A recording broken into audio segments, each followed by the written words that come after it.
Welcome to our channel. Today we how to restore trading journals with Edgewonk templates step by step clearly. Open Edgewonk and log in to your account. Navigate to the templates section on the main dashboard. Select the option to create a new template. Choose trading journal from the available template types. Input a name for your journal template that reflects its purpose. Decide which metrics and data fields are essential for your trading strategy. Add specific entries such as trade date, entry price, exit price, and profit or loss. Include fields for notes to capture insights or lessons learned.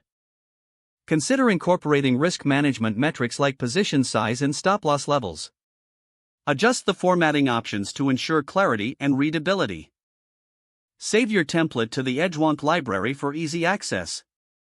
Now, go to your trading data to prepare for import.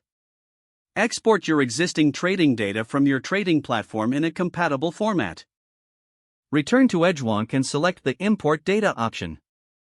Upload the exported trading data file and match the fields with your template. Review your data import settings to ensure accuracy. Click Import to upload your trading data into the new journal template. Once the import is complete, review the entries for completeness and correctness. Utilize the journal to analyze trading performance over time. Regularly update the journal with new trades to maintain accurate records. Check back periodically to refine your template as your trading evolves. If the page does not load, refresh the browser or try again in a private or incognito window.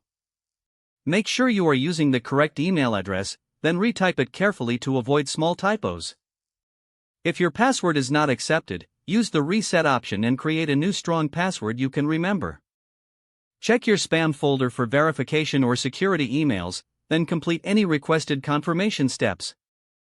Enable two-factor authentication if available to improve account security and reduce unauthorized access risk. After signing in, review your profile details so your contact information and settings are accurate and current.